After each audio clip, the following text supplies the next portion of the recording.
السلام عليكم. فيديو من الفيديوهات بتبقى فيها نصايح وفيها كلام من القلب شوية. المرة دي مش هتكلم مع عملاء ولا هتكلم مع صناعية، أنا هتكلم مع إخواتي المهندسين. سواء الكلام يا جماعة يعني نقول كلام من القلب، الكلام لكل فئات المهندسين، الناس اللي شغالة في المجال زي ما قلنا قبل كده هم في 3 فئات: المقاولين، مهندس التشطيب، مهندس الديكور.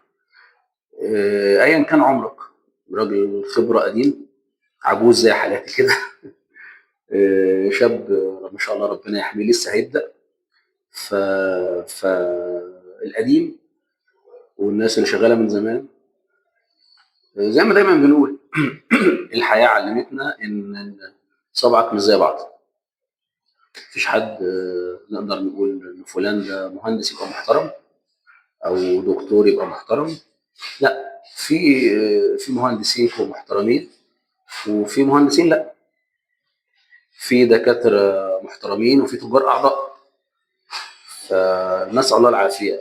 يعني زي ما ربنا بيقول في القرآن: وكل إنسان ألزمناه طائره في عنقه، فكل واحد هيتحاسب على نفسه، كل واحد هيتسأل على نفسه. أنا عامل الفيديو لأن بدأ العك، وأنا بقول العك فعلا يعني اللي حاصل بدأ يطولنا، يطول الناس اللي بتشتغل يعني على قد ما نقدر. الله نسأل الله سبحانه وتعالى إنه يرزقنا الأمانة يعني في الشغل. هو النبي صلى الله عليه وسلم قالها، فكلام النبي صلى الله عليه وسلم دستور وبيتطبق في كل المجالات. النبي صلى الله عليه وسلم لما قال: مثل الجليس الصالح وجليس السوء كحامل المسك ونافخ الكير.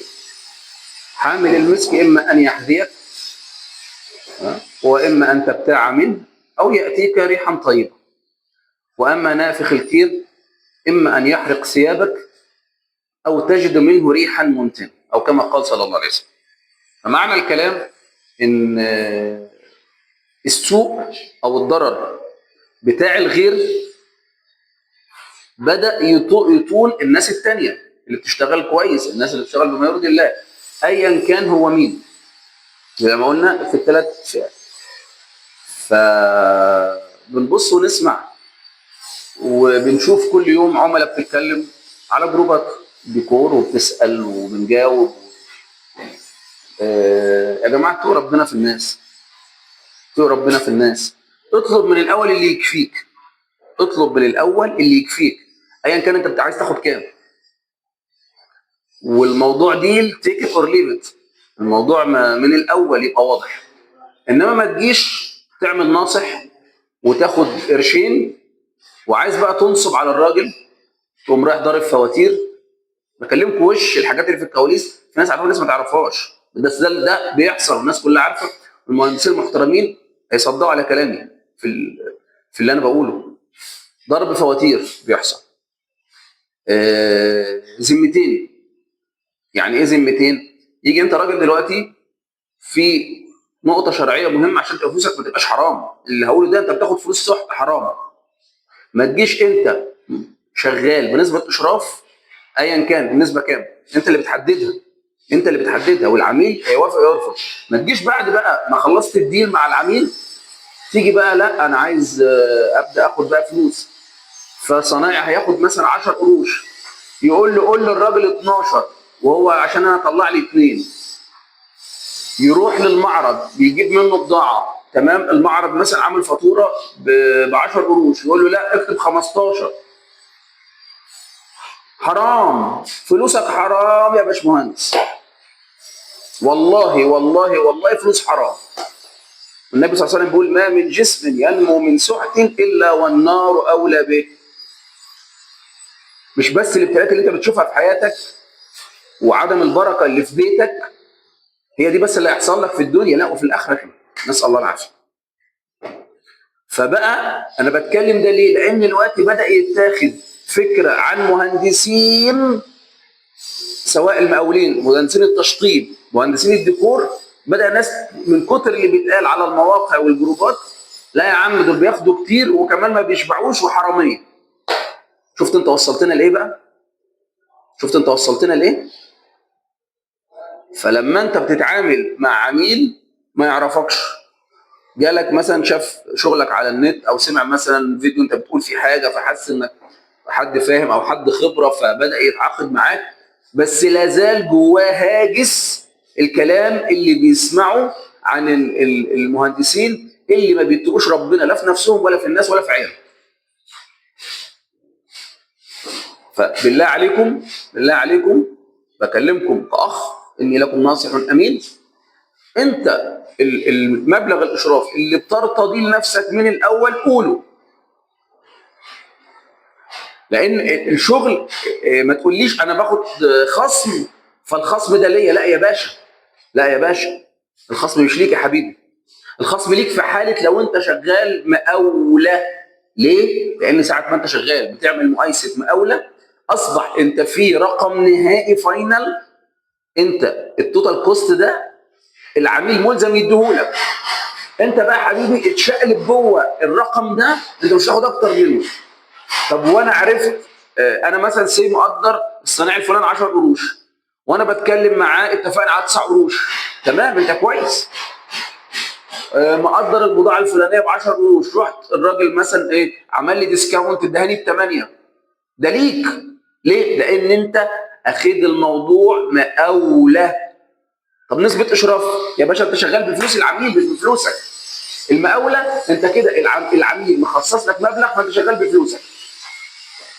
نسبة الإشراف غير، نسبة الإشراف أنت شغال بفلوس العميل، ما ينفعش تاخد ديسكاونت أنت تاخده يا باشمهندس، حرام شرعا. ما تحللهاش لنفسك وتتحايل وتلف وتدور، أنا بكلمك وش ستريت فورورد، مفيش لعب العيال ده بقى ان انا اقعد اصل لا. طب ما انا لو انا بقى مش موجود هو صاحب المعرض هيديهوله بالرقم ده يا حبيبي. انت من ضمن وظائفك كمهندس في نظام الكوست بلس انك تجيب لي العميل ديسكاونت، ده من ضمن المهام بتاعتك. فاللي بيحصل يا جماعه كتير، وانا طلعت اتكلم لانه بقى اوفر. الناس المحترمه بتوع المعارض اللي انا بتعامل معاهم ان شاء الله هعمل فيديوهات قريبه ان شاء الله مع الناس المحترمه دي اللي بقالي معاها، يعني هم يعتبروا شركاء النجاح للواحد. قالوا لي يا باشمهندس بيحصل كذا كذا كذا كذا، وبيقولوا لي انت، وبيقولوا لي بالاسم انت وفلان وفلان من الناس المحترمه اللي موجوده في بورسعيد مثلا. ما بتجيش تقول لنا انا هاخد كام على الفاتوره، او تقول للعميل سعر وتاخد سعر. لا انا بروح من ساعات والله بخلص الديل خالص، ولو العميل معرفه يعني وهو معدي اقول له طب خلاص لو انت معدي بالعربيه جنب المعرض خد الحاجه الحساب بتاعها مثلا كذا، وده نظبطها مع بعض في من ضمن دفعات الفلوس. يعني الموضوع قمه الشفافيه. وده هقول لك حاجه يا باشمهندس، ده هيخلي راسك مرفوعه. خدها من اخ شغال من 2005، والله والله والله لو انت شغال بالاسلوب المحترم ده اقسم بالله العلي العظيم هتدخل اي معرض في اي مكان والله لا تلاقي صاحب المعرض بنفسه جاي يستقبلك من على الباب، لانه عارف انك انسان محترم وانسان نظيف. لو انت شمال اول ما هتخش والله والله والله الراجل ده هيبقى مش طايق يعمل لك الاوردر بتاعك، ويعملوا لك بس عشان شغله بيع وشراء. انا في الكواليس مع الناس وعارف انا بقول لك ايه. هتبقى راسك مرفوعه يا باشمهندس اللي في اي لحظه، في اي لحظه العميل حب يفتش وراك، هو بني ادم، هو بني ادم وانسان تعبان في الفلوس، طبيعي في بعض الناس ممكن عايز يشيك وراك، حقه مش هنقول لا، مش واثق عنده فوبيا قلق منك بالكلام اللي بيسمعه، وارد يدور وراك. فيجي يبص يلاقي بلوى. طب انت بالله عليك قدامه انت واقف قدامه زي التلميذ الخايب وشك في الارض زي الفار المبلول، وماسكك ماسح بكرامتك الارض وفاتحك على النت وفاتحك وسط المهندسين. انت ساعتها منظرك ايه قدام نفسك يا اخي؟ منظرك قدام نفسك ايه؟ يا باشمهندس خليك نضيف وراقي. المهنه بتاعتنا بقى بيشتغل فيها المهندسين واللي مش مهندسين. في ناس والله واعرفهم بالاسم، ناس مش خريجين هندسه، اقسم بالله العلي العظيم قمه في الادب والاحترام والاخلاق والامان. عشان كده انا في بدايه الكلام قلت انا هكلم الثلاث فئات اللي شغاله: المقاولين، مهندسين التصميم، مهندسين الديكور. ف بالله عليكم لا تسيئوا لنفسكم ولا تاكلوا عيالكم حرام ولا تسيئوا لنا. احنا عايزين نشتغل بما يرضي الله وناكل الحلال بما يرضي الله. ليه احنا تحسسنا ان العميل في متوجز مننا خيفه او يبدا؟ يا جماعه احنا عايزين لما يتقال مهندس تبقى تريد مارك احترام، اخلاق، رقي في المعامله. ما يتقالش مهندس ديكور او مهندس لا لا يا عم، يا عم دول علم حراميه وعلم، يا عم شوف عمل ايه مع فلان وعمل ايه مع علان، وشوف على الجروب بيقول كذا، ويبعت لك سكرين شوت لريفيو العميل ولا ريفيو الواحد باعت حاجه عن المهندس. يا جماعه عيب، عيب. لا ايمان لمن لا امانه له. بالله عليكم اتقوا ربنا في نفسكم، اتقوا ربنا في عيالكم، اتقوا ربنا في زمايلكم اللي شغالين محترمين في المجال. خليك راقي، خليك نظيف. وفي الاول في الاخر والله والله والله ما تاخد اكتر من رزقك. انت مش فاهم حاجه، بس الفكره هتاخده زائد رحمه ربنا ولا تاخده زائد لعنه ربنا؟ اختار نفسك يا باشمهندس. رب الكلام يكون دخل او لمس قلوب الجميع قبل ما يكون لمس ودان. فيديو جديد مع بعض ان شاء الله. سلام عليكم.